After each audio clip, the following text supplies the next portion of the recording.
WTO और UN जैसी संस्थाएं जिन्हें अमेरिका और यूरोपियन यूनियन जैसे देश अपनी ताकत के दम पर अपनी कठपुतली बना चुके हैं। हाल ही बन चुका है कि इन संस्थाओं का कोई वास्तविक अस्तित्व नहीं बचा है। अमेरिका और ट्रंप की इन नीतियों को लगा था कि भारत के खिलाफ वह यहां डब्ल्यूटीओ में नीतियां बनाएंगे और इसका इस्तेमाल भारत के ऊपर करेंगे, लेकिन इस बात की भनक ना तो भारत को लगेगी और ना ही डब्ल्यूटीओ के मंच पर भारत उनका कुछ बिगाड़ पाने वाला है। लेकिन वास्तव में यूएन में भारत ने जिस कदर से गरजते हुए डब्ल्यूटीओ पर अपनी बात कही, उसके बाद दुनिया के तमाम देशों के कान खड़े हो चुके थे।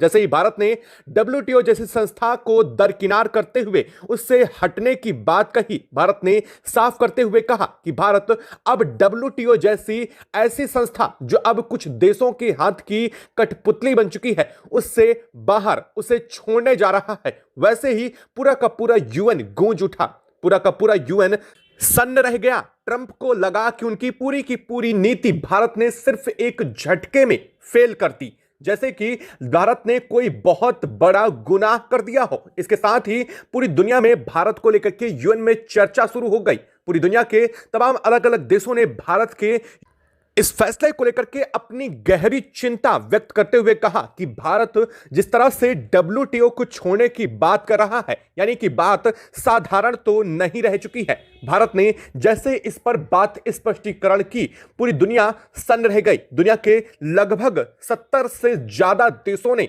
न सिर्फ भारत के इस बात का समर्थन किया, बल्कि उसके बाद जो हुआ वो पूरी दुनिया को चौंका देने वाला था। दरअसल यूएन में भारत को लेकर के ऐसी बाढ़ आ जाएगी, शायद अमेरिका और यूरोपियन यूनियन को इस बात की जरा सी भी भनक नहीं लगी थी। और जैसे ही भारत ने अपने मंच पर खड़े होकर के साफ शब्दों में यूएन और डब्ल्यूटीओ, साथ ही डब्ल्यूएचओ जैसी संस्थाओं को चंद देशों के हाथ की गठपुतली कहते हुए संबोधित किया, भारत का इशारा साफ था कि आखिरकार उसका इशारा और उसका इरादा किन देशों को टारगेट करना है। जैसे ही भारत ने अपनी बात कहनी शुरू की, ट्रंप और यूएन को लेकर के पूरे के पूरे यूरोपियन यूनियन और ट्रंप के सर नीचे हो गए। यूएन में जैसे तैसे पूरे की पूरी बातों को लेकर के साफ शब्दों में भारत ने एक एक करके अपनी स्थिति साफ करी। भारत ने साफ किया कि जैसे ही कोई ताकत उभरती है, अपने पैरों पर खड़े होने लगती है, वैसे ही यह देश उस पर टैरिफ पाबंदियां,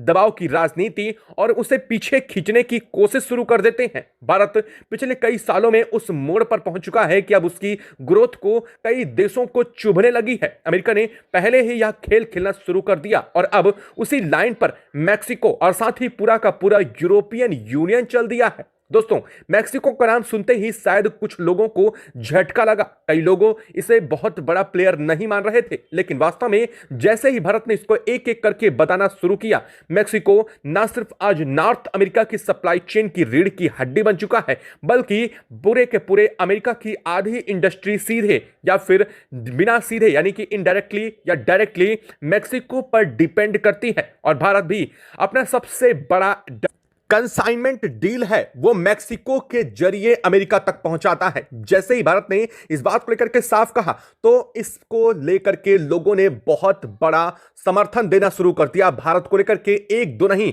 लगभग 70 देश भारत के साथ खड़े हो गए। और जैसे ही 70 देशों को लेकर के बात शुरू हुई और वोटिंग का नंबर आया, तो इस पर बात भारत के पक्ष में आ गिरी। भारत को 72 देशों ने समर्थन देते हुए पूरा का पूरा भारत के डब्ल्यूटीओ छोड़ने के फैसले पर धमकियां शुरू कर दी। तमाम खड़े देशों ने, लगभग 72 देशों ने भारत के डब्ल्यूटीओ छोड़ने का विरोध करते हुए भारत के समर्थन में अपनी बात कही। तमाम देशों ने अमेरिका के विरोधी नारेबाजी की। पूरा का पूरा यूएन इस शब्दों से गूंज उठा। ऐसा लग रहा था मानो भारत की बयार यूएन में चल चुकी हो। और इस वक्त जैसे ही इस पूरे घटनाक्रम को लेकर के खबर आई, देशों ने साफ करते हुए कहा कि अगर भारत नहीं डब्ल्यूटीओ में, तो डब्ल्यूटीओ भी नहीं रहेगा। और इसके लिए भारत के साथ मिलकर के वो अपने अलग संगठन के और साथ ही पूरे के पूरे ट्रेड ऑर्गेनाइजेशन को अलग ही एक नई कमांड और दिशा देने के लिए एक नया समूह, एक नया संगठन बनाने के लिए पूरी तरीके से तैयार बैठ चुके हैं। जैसे कि इस देश के सबसे बड़ी लिस्ट में सबसे पहले रूस ने भारत का साथ दिया, उसके बाद ऑस्ट्रेलिया, जापान, चीन, यहां तक कि जो देश अब तक भारत के कई पक्षों में साथ नहीं होते थे उन देशों ने भी साथ देना शुरू किया। कजाकिस्तान, ईरान, तुर्की और इस पूरे घटनाक्रम में इटली, फ्रांस ने भी, यहां तक कि इंग्लैंड भी, जो कि पूरे के पूरे यूरोपियन यूनियन से अलग होकर के एक नए देश के रूप में अपनी पहचान बना रहा है, वो भी भारत के साथ खड़ा हुआ। और इतना ही नहीं, भारत के साथ मिडिल ईस्ट के देशों के बाद पूरे के पूरे भारत के पूर्वोत्तर देश भी सामने आ गए, जैसे ही मलेशिया, इंडोनेशिया और खड़े होकर के पूरे में न्यूजीलैंड ने यहां पर अपना भारत के पक्ष में समर्थन दिया। यह समर्थन बढ़ते बढ़ते 72 देशों तक पहुंच गया। और जैसे ही इस बात को लेकर देख करके ट्रंप बौखला उठे। ट्रंप, जिन्हें लगा था कि भारत WTO से बाहर होने के बाद से भारत को लेकर के वो और कड़ी नीतियां बना लेंगे, लेकिन ट्रंप की पूरी पूरी राजनीति वहीं की वहीं धरी रह गई। और जैसे ही इसको लेकर के भारत ने अगला मुंह अपना खोला, उसके बाद तो मानो भूचाल आ गया हो। क्या कहा भारत ने, और इस पूरे घटनाक्रम को लेकर के ट्रंप की पूरी राजनीति किस कदर से भारत ने ना सिर्फ एक बयान में फेल कर दी, बल्कि इन 72 देशों के समर्थन के साथ ही भारत को लेकर के WTO से इस वक्त जो बड़ी खबर आ रही है वो भी आपको आगे पूरी जानकारी देंगे। लेकिन चैनल पर बने रहे, वीडियो को लाइक और चैनल को अगर अभी तक आपने सब्सक्राइब नहीं किया तो चैनल को सब्सक्राइब कर लें और बेल आइकन को जरूर दबा लीजिएगा, ताकि इससे जुड़ी खबर अपडेट आप तक सबसे पहले पहुंचती रहे। और दोस्तों, आप सभी से एक और अनुरोध है, आप देश के जिस जगह शहर से जुड़ करके हमारी वीडियो से कनेक्ट हो रहे हैं, उस जगह उस शहर का नाम कमेंट बॉक्स में लिख करके जरूर बताइएगा, ताकि हम समझ सके कि हमारे व्यूअर्स हमसे किन किन जगहों से जुड़ते हैं और हम अब तक बेहतर जानकारी पहुंचा सके।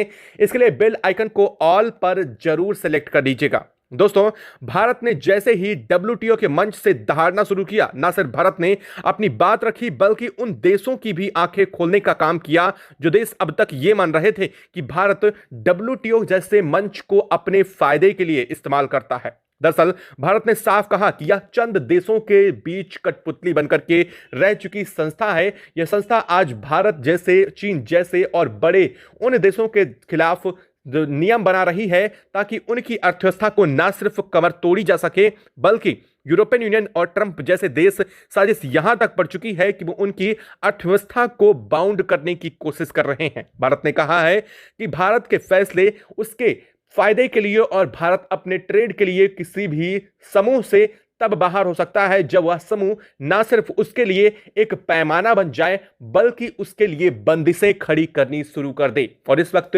WTO भारत के लिए किसी बंदिश से कम नहीं हो चुका है। भारत ने यह भी कहा कि ये वो संस्थाएं बनकर के रह चुकी हैं जो कोई बड़ा देश अगर गलतियां करे, अगर नीतियां तोड़े, अगर नियम तोड़े तो उसको कुछ नहीं, लेकिन अगर किसी देश की नीति सही भी हो और उसकी इकोनॉमी डेवलप कर रही हो तो उस पर नीतियां बनाने और उसकी WTO जैसी संस्थाएं उसे रोकने से बाज नहीं आती हैं। जैसे ही भारत ने यह कहा, दुनिया के कई देश हिल गए। दुनिया के देशों को लगा कि भारत की नीतियां साफ शब्दों में ट्रंप के टैरिफ की हैं, क्योंकि भारत अकेला देश नहीं है जो ट्रंप के टैरिफ की मार झेल रहा है। दरअसल इसमें ऑस्ट्रेलिया, जापान से लेकर के इंडोनेशिया, मलेशिया और ये देश जो अब तक सबसे बड़ा निर्यात करते हैं, वो देश पहले से भी शामिल हैं। इन देशों पर भी ट्रंप टैरिफ ने काफी बड़ी गाज गिराई है। भारत ने उन सभी को यह बात साफ शब्दों में, लहजों में जैसे ही समझाई, उन देशों को लेकर के मानो ऐसा लगा कि भारत के लिए एक बहुत बड़ा हुजूम उमड़ चुका हो। उन देशों के समर्थन में, भारत के समर्थन में जिस तरह से दो देशों ने तालियां पीटना शुरू की, जिस तरह से पीठ थपथपानी शुरू कर दी मेज, और इसके बाद जिस तरह से ट्रंप विरोधी नारे लगे UN में, वो एक देखने वाला क्षण था। दुनिया को लगा कि आखिरकार ट्रंप की यह नीतियां अब ट्रंप पर कैसे भारी पड़ने जा रही हैं। इस पूरे घटनाक्रम के बीच में ट्रंप की ऐसी फजीहत हो जाएगी, इस बात का अंदाजा जरा सा भी उनको नहीं था। देशों ने यानी नारेबाजी करते हुए कहा कि अगर भारत नहीं तो WTO नहीं, भारत नहीं तो WTO नहीं। जैसे ही लगाते हुए WTO के मंच तक पहुंचे, वहां के जो अध्यक्ष हैं उन्होंने लोगों को और देश के जो प्रवक्ता थे वो सभी भारत के साथ खड़े हो गए। एग्रीमेंट की समीक्षा की जाने लगी। मैक्सिको अब तक भारत को पूरे के पूरे इस जाल में फंसाने की कोशिश कर रहा था। दोस्तों, दरअसल मैक्सिको यह दिखाना चाहता था कि वो अमेरिका की लाइन पर पूरी तरीके से खड़ा है। मतलब साफ है, मैक्सिको अमेरिका को लेकर के बहुत ही संजीदा था। इस पूरी नीतियों के पीछे सबसे बड़ी साजिश ट्रंप की यानी कि अमेरिकी नीतियां ही जिम्मेदार थीं। ट्रंप की नीतियों को खुश करने के लिए मैक्सिको इस बात पर लगा हुआ था। यही बात खुद मैक्सिको के इंडस्ट्री ग्रुप को भी खटक चुकी थी। मैक्सिको के कारोबारी संगठन वहां खुल करके यह कह रहे थे कि एशिया से आने वाला सस्ता और भरोसेमंद कच्चा माल हमारे लिए महंगा हो गया तो फैक्ट्रियों की लागत बढ़ेगी, प्रोडक्शन महंगा होगा, आखिर में मार आम जनता की जेबों तक पड़ेगी। लेकिन सरकार फिलहाल इन चेतावनियों को नजरअंदाज कर चुकी है, क्योंकि ग्लोबल पॉलिटिक्स में फिलहाल ट्रंप के खिलाफ जाना मैक्सिको क्या दुनिया के किसी भी देश के लिए आसान नहीं रह गया है। और इन्हीं चीजों को लेकर के भारत के खिलाफ यह सारी नीतियां तैयार की जा रही थी। ट्रंप तक नहीं बल्कि पूरे के पूरे इस ग्रुप को, यूरोपियन यूनियन को और ट्रंप की नीतियों को साथ जोड़कर एक बड़ी ताकत बनाता हुआ मैक्सिको के सामने भारत अब खड़ा हो रहा है। अब यहां पर भारत की स्थिति को समझना बेहद जरूरी बन चुका है। अब यहां पर आखिर भारत की स्थिति क्या थी, आखिरकार डब्ल्यूटीओ को लेकर के भारत ने ऐसा फैसला क्यों लिया, और साथ ही साथ भारत के इस पूरे घटनाक्रम के बाद 72 देश जिस तरीके से भारत के साथ खड़े हुए और इसको लेकर के अब भारत ने क्या बड़ा फैसला सुना दिया है, यह भी अब हम आपको बताने जा रहे हैं। दोस्तों, व्यापार कोई छोटा मोटा लेन देन नहीं है। 2024 तक अब तक अगर देखा जाए तो भारत मैक्सिको के जरिए अमेरिका तक लगभग 11 से 12 अरब डॉलर से ऊपर का सामान पहुंचा चुका है। भारत मैक्सिको के जरिए auto parts, pharmaceutical, chemicals, IT services, engineering goods America को देता है। वहीं मैक्सिको के जरिए अमेरिका भारत को इलेक्ट्रॉनिक, ऑटोमोबाइल्स, कंपोनेंट और इंडस्ट्रियल मटेरियल्स मंगवाता है। खास बात यह है कि अमेरिका की ऑटो इंडस्ट्री में इस्तेमाल होने वाली कई अहम पार्ट्स भारत से ही जाते हैं। यानी यह रिश्ता अब एक तरफा नहीं है। अगर भारत को नुकसान होगा तो उससे कहीं ज्यादा नुकसान अमेरिका और यूरोपियन यूनियन देश की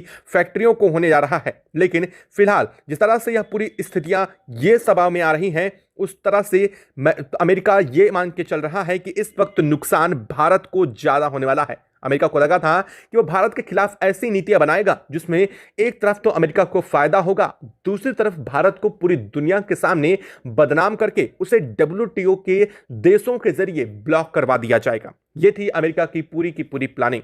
ट्रंप इस प्लानिंग पे एक नहीं काफी लंबे समय से काम कर रहे थे। जब से उन्होंने भारत पर 50% का टैरिफ जड़ा था ना, उसके बाद से ही ट्रंप लगातार इन्हीं कोशिशों में थे कि भारत के खिलाफ डब्ल्यूटीओ से कोई ऐसी बड़ी नीति पास कर दी जाए जिसके जरिए भारत के ऊपर डब्ल्यूटीओ के लगभग 100 से ज्यादा देशों का बैन आसानी से लगवा सके। वो देश जिन्हें भारत की तरफ से उत्पादन बेचे जाते हैं और जिन देशों को भारत उत्पादन करता है, यानी कि जिन देशों का उत्पादन भारत खुद लेता है या फिर जिन देशों को एक्सपोर्ट भारत अपना करता है, उन देशों की तरफ से भारत पर अगर डब्ल्यूटीओ के जरिए अमेरिका बैन लगवाने में कामयाब हो जाता तो यह अमेरिका की सबसे बड़ी जीत होती। और भारत को लेकर के ट्रंप की पूरी साजिश और नीतियां इसी के हिसाब से चल रही थी। ट्रंप को लगा था कि डब्ल्यूटीओ के मंच पर न सिर्फ भारत को घेरा जाएगा बल्कि यूरोपियन यूनियन और अमेरिका दोनों मिलकर के भारत के क्रूड ऑयल को जो रूस से सप्लाई है उसे भी बाधित करने में कामयाब हो जाएंगे। लेकिन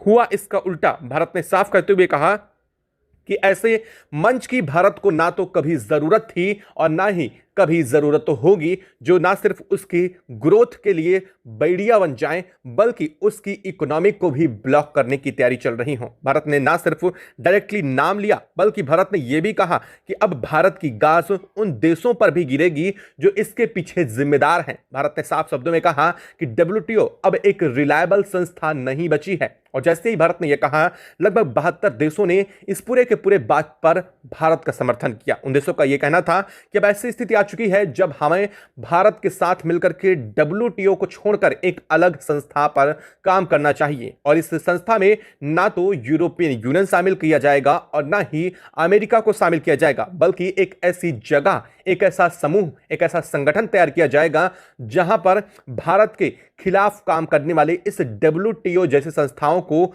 आईना दिखाया जा सकेगा। और सबसे बड़ी बात, ये देश जो अब तक ये मान रहे हैं कि भारत उनकी बपौती है या फिर ऐसे देश जो भारत की तरह ही ग्रोथ कर रहे हैं वो उनकी बपौती हैं, उन सबके मुंह पर कालिख पोती जा सके। भारत ने साफ शब्दों में कहा कि ऐसी संस्था ऐसी बनेगी जहां पर देशों की मुद्राओं में आपसी विनिमय हो सकेगा, जहां पर डॉलर की जरूरत नहीं होगी, क्योंकि भारत ने साफ लिहाजों में कह दिया कि डॉलर ही इस पूरे फसाद की जड़ बन चुका है। और इसीलिए ब्रिक्स की तरफ से लाई गई नई करेंसी को लेकर भी डब्ल्यूटीओ में, यूएन में भारत ने साफ शब्दों में कहा कि आने वाली करेंसी और आने वाली वक्त साफ कह रहा है कि अब समय आ चुका है जब ब्रिक्स करेंसी को वर्ल्ड एक ऐसा दर्जा दे जहां पर उसकी असल में जरूरत अब पूरी दुनिया को आन पड़ने वाली है। क्योंकि ऐसे ही चलता रहा तो इस डॉलर के दम पर ही यह देश हमारे ऊपर राज करने की कोशिश करेंगे और अपनी उस सत्ता, उस कुर्सी को खोने से डरते रहेंगे